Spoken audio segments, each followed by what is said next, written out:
आदरणीय कडंबी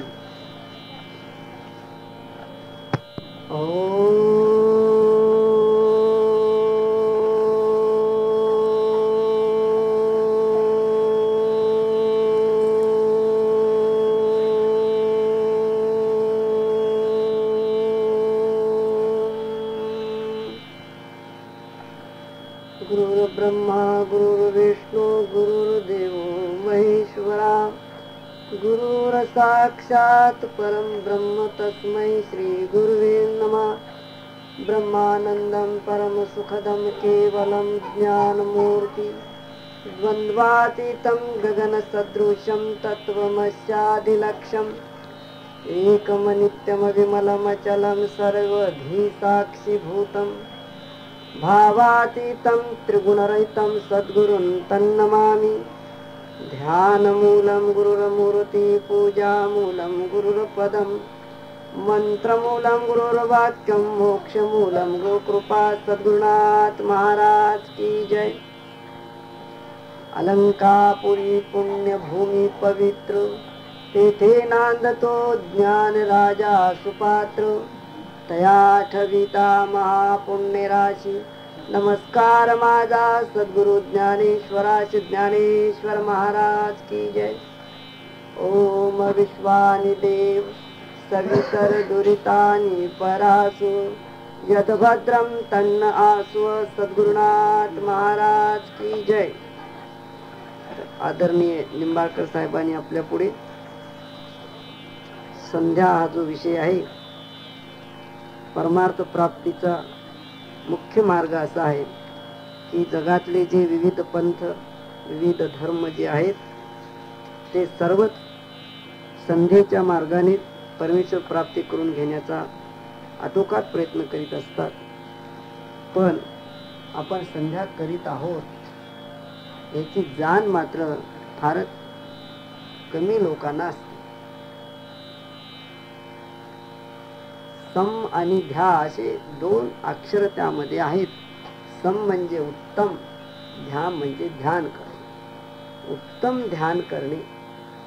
मग इस्लाम जरी असेल आणि तो ज्यावेळी मस्जिद मध्ये जाईल किंवा त्याला ज्या ठिकाणी नमाज पढायचा असेल त्या ठिकाणी तो आपल्या मनाची एकाग्रता करण्याचा तो प्रयत्न करणार। म्हणजे त्याच्या पुढे जे काही एक प्रगट असं चित्र असेल, एखादी मूर्ती असेल किंवा कुराणामध्ये सांगितलेल्या जे गुण असतील त्या गुणांच्याकडे आपल्या मनाला लावण्याचा तो प्रयत्न करणार। आपल्या ध्येय वस्तूवर आपल्या मनाला लावणे, आपलं मन त्या ध्येयाशी एकरूप करणे, त्यालाच आपण संध्या असं म्हणतो। ते उत्तम रीतीने ध्यान लागलं पाहिजे।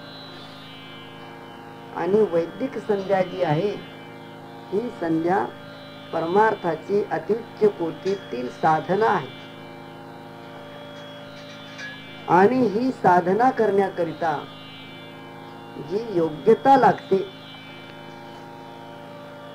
ती योग्यता अधिकारी पुरुषाची योग्यता आहे। आपण ज्याला अधिकारी मानतो तो अधिकार कशा पद्धतीचा असावा यासाठी ज्ञानेश्वर माऊलींनी सुद्धा ज्ञानेश्वरीच्या 9व्या अध्यायाच्या प्रारंभी सांगितले की अवधान असलं पाहिजे। अवधान म्हणजे संध्येचाच एक भाग आहे। हे अवधान कसं लावायचं आणि हे लावत असताना कोणते अडथळे येतात हे समजून घेणं अत्यावश्यक आहे। म्हणून सर्वप्रथम आजचा जो विषय घेणार आहोत आपण की परमार्थ प्राप्ती करून घेण्यासाठी एक अधिकार असावा लागतो। आता तो अधिकार म्हणत असताना अधिकारी कोणाला म्हणावं, अधिकारी म्हणजे काय हा विषय आपण प्राथमिक घेऊ अगदी सुरुवातीपासून। तर अधिकाराच्या ठिकाणी 4 गोष्टी असाव्या लागतात। पहिली अशी गोष्ट आहे की त्याला आत्मानात्म विवेक हा असणं आवश्यक आहे. पहिलं लक्षण त्याचं. दुसरं लक्षण, आत्मानात्म विवेक आहे तर मग त्याच्यामध्ये आपण आत्म्याकडेच गेलं पाहिजे, अनात्म्याचा त्याग केला पाहिजे. त्याच्यातून विवेक जन्माला येतो, त्याच्यातून वैराग्य जन्माला येतं. दुसरं लक्षण वैराग्य असणं आवश्यक. आजच्या समाजामध्ये आत्मानात्म विवेक सांगणारे लाखानं लोक आहेत, पण वैराग्य असणाऱ्यांची संख्या अत्यंत विरळ आहे. लाखामध्ये एक सुद्धा मनुष्य वैराग्यशील सापडत नाही. म्हणून ज्यांच्याकडे वैराग्य नाही त्याच्या ठिकाणी आत्मानात्म विवेक असू शकत नाही. तो बोलतो पण आत्म्याकडे तो जात नाही, अनात्म्याकडे जातो, म्हणून त्याच्या ठिकाणी वैराग्य नाही. म्हणून वैराग्य नाही. मग त्याच्यानंतर तिसरं लक्षण जे आहे अधिकाऱ्यासाठी, शम दमादी षटक संपत्ती असं शास्त्रात त्याचं लक्षण केलं. म्हणजे 6 गोष्टी त्याच्यामध्ये असतात शम दमादी मध्ये. आणि चौथं जे लक्षण आहे, या तितक्या गोष्टी असूनही भागत नाही. त्याला मोक्ष मिळावी अशी इच्छा, तीव्र इच्छा पाहिजे, तिला मोक्ष इच्छा म्हणतात. 4 गोष्टी ज्याच्याकडे असतात त्याला अधिकारी असं मानतात. म्हणून तुकोबाराय जेव्हा असं म्हणतात, अधिकार तैसा करू उपदेश, ह्या गोष्टी तुकाराम महाराजांना अभिप्रेत आहेत. 4 गोष्टी ज्यांच्याकडे असतील त्यांना आम्ही परमार्थाच्या गोष्टी सांगतो. या जर गोष्टी त्यांच्याकडे नसतील तर आम्ही काय बोलतो त्यांना समजू शकत नाही.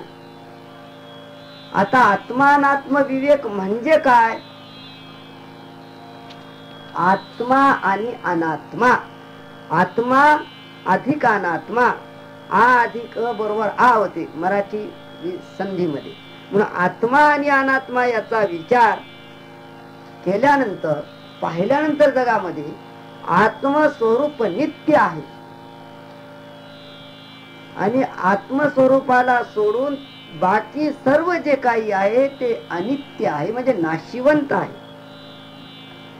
असा निश्चय असणं त्याला विवेक असं म्हणतात.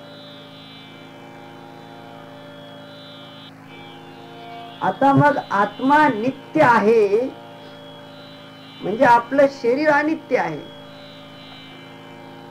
हे जर नीट समजलं आपणाला, या जगात ज्या वस्तू आम्हाला दिसतात त्या पंचमहाभूतांनीच बनलेल्या आहेत.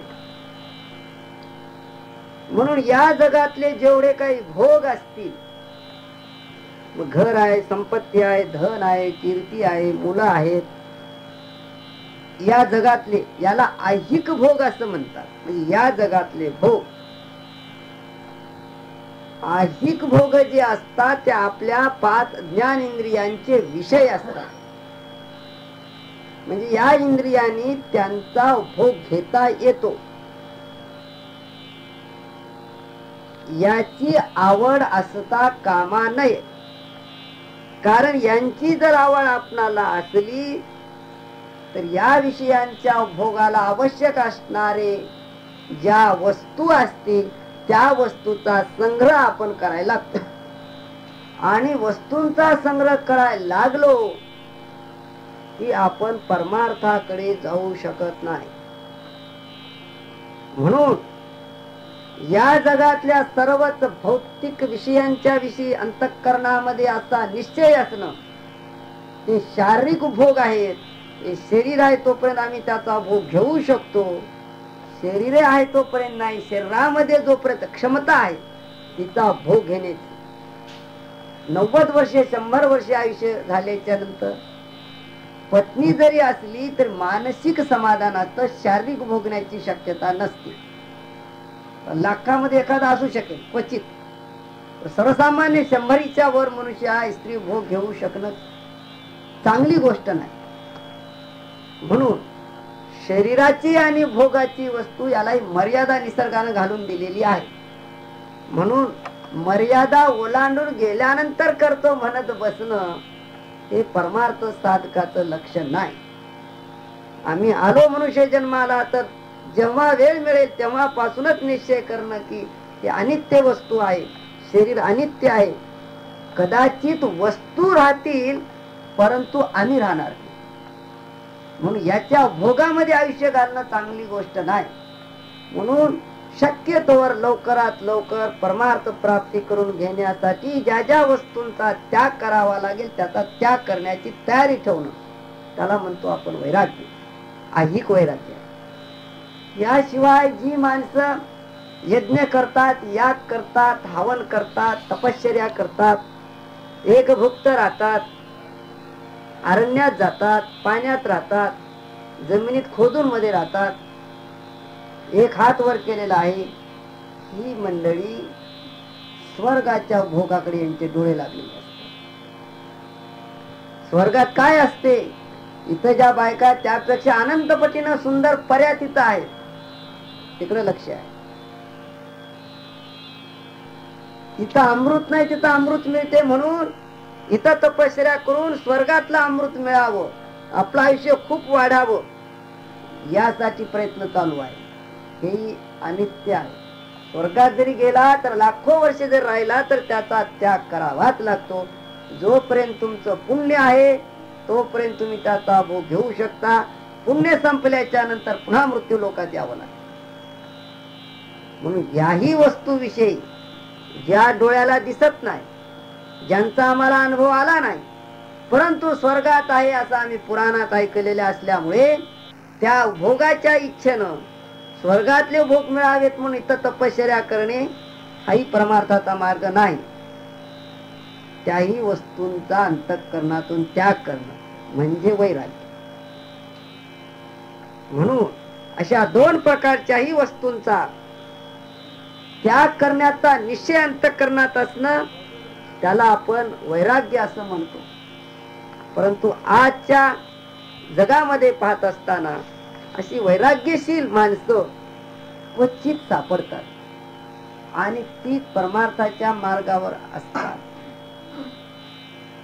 म्हणून आपण आपणाला प्रत्येक क्षणी तपासून घेता आलं पाहिजे. मी तर त्या लाईन मध्ये चाललो नाही ना.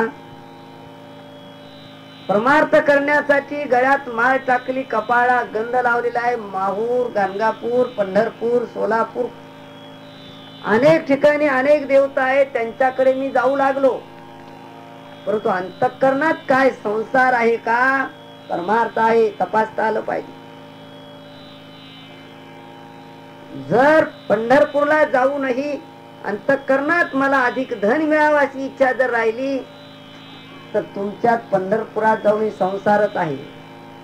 पंढरपुरात गेला नाही, संसारासहित गेला तर पंढरपूरला तुम्ही संसार केला. पंढरपूरला जाऊन संसाराचं पंढरपूर करता आलं पाहिजे. घरी राहून जर पांडुरंगाची भक्ती करता आणि ज्ञानेश्वर माऊलींचा ग्रंथ समजला तर घर तुमचं पंढरपूर होईल. पंढरपुरात जाऊन घराची जर चिंता केली तर पंढरपुराचं घर तयार करा. म्हणून वैराग्य नित्य प्रत्यक्षाने तपासून घेता आलं पाहिजे. माझ्या अंतःकरणाचा संसार घोषणा झाला ना परमार्थाच्या रूपानं, देवाच्या नावानं पुन्हा परमेश्वर भक्तीच्या नावानं मला पुन्हा संसार पकडू लागला की नाही याला तपासता आलं पाहिजे. म्हणून दुसरं लक्षण जे वैराग्य आहे अतिशय महत्वाचं लक्षण आहे. तुम्हाला एखादा ग्रंथ समजला नाही तरी चालेल, पण वैराग्य असणं आवश्यक आहे. वैराग्याच्या ताकदीवर ग्रंथ समजेल, पण ग्रंथाच्या ताकदीवर वैराग्य निर्माण होईल याची खात्री नाही. आपण पाहतो गाडगे महाराज सारखे जे महापुरुष कुठल्याही अशा ग्रंथाचं पाठांतर केलेलं नाही त्याने, परंतु वैराग्यशील पुतळे होते, अतिशय सुखी होते ते. म्हणून कुठलं मंदिर बांधणं, एखादा मोठा यज्ञ करणं याच्या ऐवजी तुम्ही प्रत्यक्षणात आपल्या देहरूपी मंदिराच्या मध्ये मोह येतो का नाही याला तपासलं पाहिजे. याला जर तुम्ही पूर्णपणे तपासून घेतलात, तुमचं शरीर जर मंदिर झालं तर जग सगळं मंदिर होऊन जाईल. पण हजारो मंदिरं जर बांधलात आणि मरण्याच्या वेळी असं जर जाणवलं की एकही मंदिर माझ्या ताब्यात नाही, सगळे सृष्टीच्या ताब्यात गेले, तर या दुःखाला काही गणित आहे का? सगळा संसार, सगळं आयुष्य तुम्ही नाश केला असा अर्थ होईल. म्हणून प्रत्येक क्षणाला आम्हाला तपासून घेता आलं पाहिजे की आमचा हा जो संसार आहे, हा संसार आत न आला पाहिजे आपल्या. म्हणून आम्ही कीर्तन करतो, भजन करतो, प्रवचन करतो, पण त्या कीर्तन भजनाला संसार बनवतो. म्हणून वैराग्य अतिशय महत्वाची आट आहे अधिकारी पुरुषाला. म्हणून वैराग्याला तपासून घेता आलं पाहिजे. तिसरं लक्षण शम दमादी षटक संपत्ती. हे सहा आहेत. शम, दम, उपरती, तितिक्षा, श्रद्धा आणि समाधान, अशा सहा गोष्टी आहेत. त्याच्यात शम म्हणजे काय? शम जो हा विषय आहे, माणसाचा निसर्ग असा आहे, माणसाची सहज प्रवृत्ती अशी आहे की आम्हाला राहण्यासाठी चांगलं घर पाहिजे, खाण्यापिण्यासाठी उत्तम अन्न पाहिजे, घालण्यासाठी उत्तम कपडे पाहिजेत, आणि चार माणसात बसल्यानंतर आम्हाला प्रतिष्ठा मिळाली पाहिजे. आमचा जो शत्रू असेल त्याला नष्ट करता आलं पाहिजे. आमचे जे जवळचे लोक असतील ते सगळे सुखी राहिले पाहिजे भौतिक दृष्ट्या. हे आपणाला नाही, मुंगीला सुद्धा असं वाटतं, म्हणून तर वारूळ बांधते ती संरक्षणार्थ, चिमणी घरट बांधते. ही सहज प्रवृत्ती आहे, हे सहज प्रवाह आहे. मग मनुष्य जन्माला येऊन याशिवाय वेगळं करता आलं पाहिजे. म्हणून या गोष्टीला ओळखणं की हे सर्वसामान्य जीवन आहे. भौतिक वस्तू आपल्याकडे असाव्यात, त्यांचा भोग घ्यावा असं वाटणं हे निसर्ग आहे, हे सहज प्रवृत्ती आहे, ती आपल्यात राहणारच. याशिवाय कीर्तन प्रवचन केल्यानंतर अशी एक प्रवृत्ती जन्माला येते की लोकांनी मला महाराज म्हटलं पाहिजे. जशी धनाची लालसा आहे, कीर्तीची लालसा आहे, तसं मला लोकांनी साधू म्हणावं, मला महाराज म्हणावं, मला लोकांनी गुरु करून घ्यावं, त्यांनी माझे शिष्य व्हावेत, त्यांचा उद्धार करण्याचं गुत्त बांधून घ्यावं. हे परत संसार जबरदस्त गळ्याला पाडून घेणं आहे. परंतु ही सहज प्रवृत्ती आहे, ते असं वाटतच. याला ओळखता आलं पाहिजे. अशा ज्या वृत्ती आहेत याला आवरणं म्हणजे शम. या वृत्ती ज्या निर्माण होतात त्याला आवरून धरणं, त्याचा स्फोट न होऊ देणं. कारण याच्या जर पाठीमाग लागलो तर आमचा परमार्थ संसाराचं रूप धारण करतो. या शिष्यानं मला एवढे पैसे दिले नाही, या महाराज माझ्यापेक्षा मोठा म्हणू लागलाय, मग द्वेष सुरू होतो. म्हणून याला पूर्ण ओळखणं की कोण्या पद्धतीनं हा मला पकडू लागलाय याला ओळखता आलं पाहिजे. म्हणून लोकांनी साधू मला म्हणावा असं वाटलं, जिथं जन्मताना होता तिथंच पोहोचला पुन्हा तो, पूर्ण अज्ञान त्याच्यात आलं. म्हणून अशा प्रकारची इच्छा अंतःकरणात निर्माण होणं हे काही निसर्ग विरुद्ध नाही, हे सहज गोष्ट आहे, हे सगळ्याला लागू आहे. आता आपण त्याच्यातच मोडतो. म्हणून अशा या सर्व इच्छांचा त्याग करणं, याचा अर्थ घर सोडून द्या असा अर्थ नाही त्याचा. नीती मूल्यांना धरून तुम्हाला जी संपत्ती कमावता येते ती जरूर कमवा, परंतु दुसऱ्यांचं जीवन नष्ट करून नीती मूल्यांना पायदळी बुडवून जर तुम्ही संपत्ती कमवता क्षमाचा तुम्ही नाश केला. तुम्हाला पूर्ण भान राहिलं पाहिजे, मी जे काही कमावतो ते माझ्या कष्टानं कमावतो, माझ्या बुद्धीच्या कुशलतेनं कमावतो, माझ्यामुळं कोणाचं जीवन उद्ध्वस्त होत नाही. याला तपासून घेता आलं पाहिजे. कोणाच्या मनाला त्रास करून संपत्ती कमावणं हे मान्य नाही शास्त्राला, याला शम म्हणतात. कीर्तन प्रवचन केल्यानंतर मला एवढे पैसे मिळालेच पाहिजे, हे मोक्षेच्छेच्या आडवी आलेले संकट आहे, हे शम नाही. म्हणून हे मनात असं वाटतं, सगळे जे करतात ते आम्हालाही करावं वाटतं ना. साधं कीर्तन करणारा माणूस बंगला बांधतो, दररोजचे 550-100 रुपये कमावतो. आम्हाला माधवा नेम तगडी तुमच्या एका प्रश्नाला कमीत कमी 200 रुपये तरी द्यायला पाहिजे. तुम्हाला वाटतं, मलाही वाटतं असेल ना मला पैसे मिळवा, पण दिले पाहिजे ना लोकांना.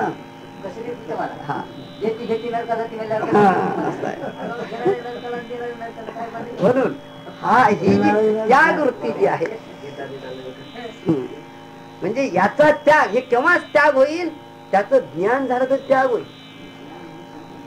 त्याग केव्हा होईल? इथं आपण गादीवर बसलेले आहात, तुम्हाला जर सांगितलं की याच्या काही इंगळी आहेत, गादी उत्तम आहे पण खाली इंगळी आहेत, लोक सांगून जमत नाही. तुम्हाला त्याच्यातल्या इंगळ्या दिसल्या पाहिजे, बसाल काय? मग बसा म्हणलं तर नाही बसा. त्याच्या खालच्या इंगळ्या दिसल्या नाही तर बसणार. त्याप्रमाणे परमार्थ करायचा जर नक्कीच असेल तर तुम्हाला क्षमाचं पालन करावं लागेल. म्हणजे या ज्या इच्छा आहेत, कीर्तीच्या, धनाच्या, मानाच्या, या सर्वांचा त्याग करावा लागेल, त्याला शम म्हणतात.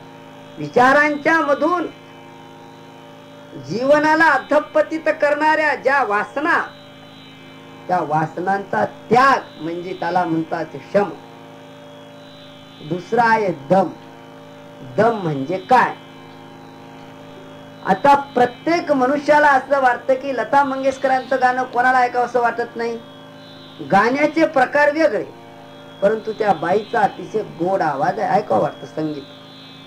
मग कोणाला सिनेमा संगीत आवडेल तर कोणाला ज्ञानेश्वरीचा अध्याय आवडेल. माध्यम काय आहे?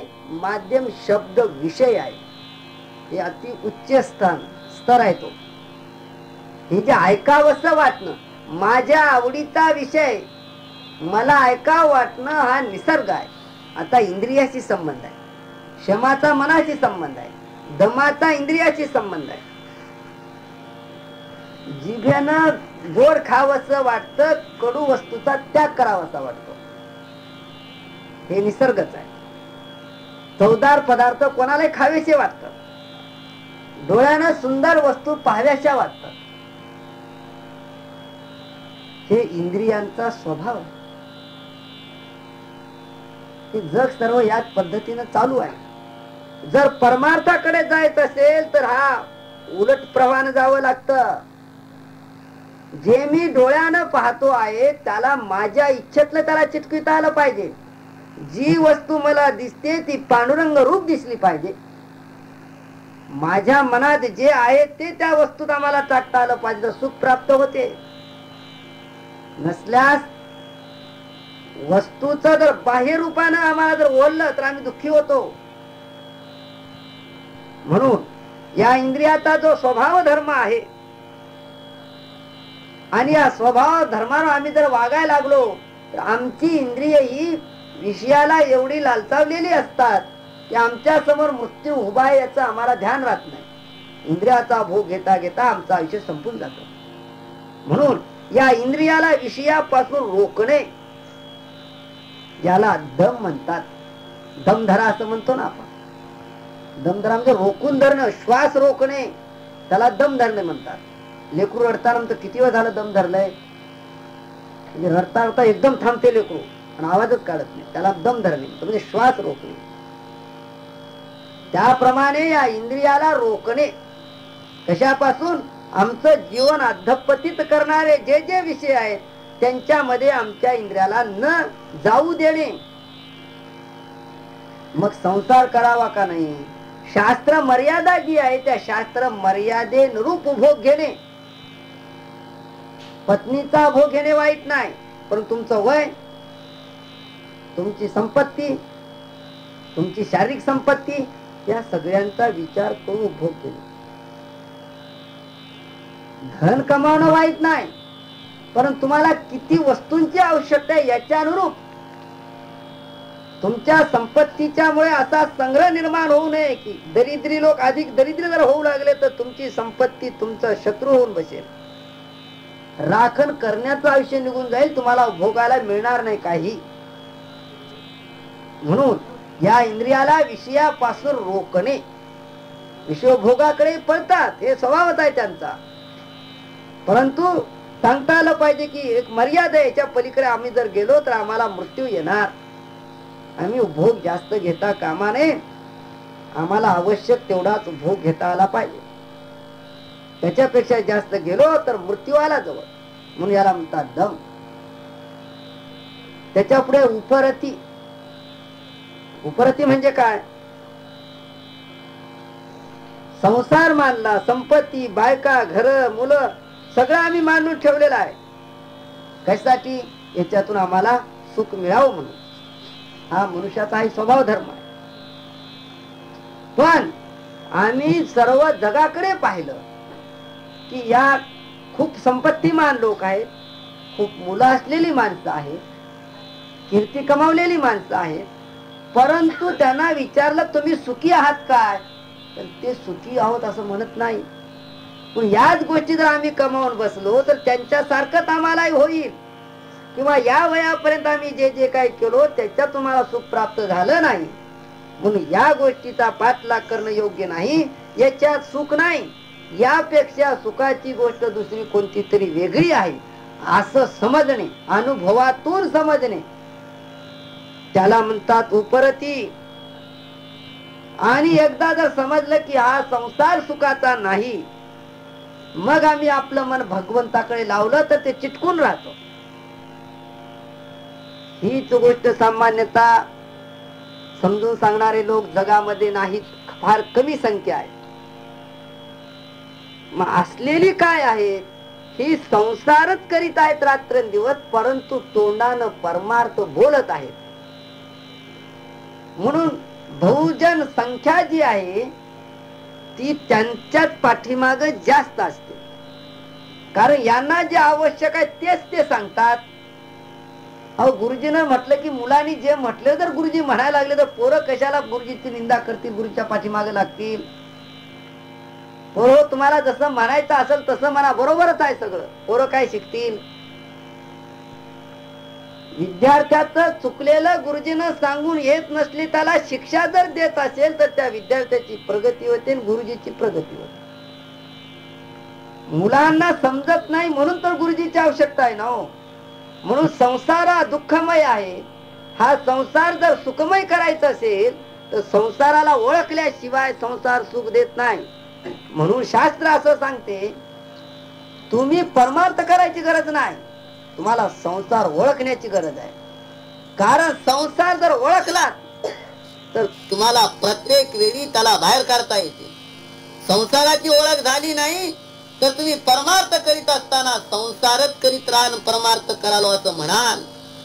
म्हणून सर्वप्रथम संसार नीट समजला पाहिजे.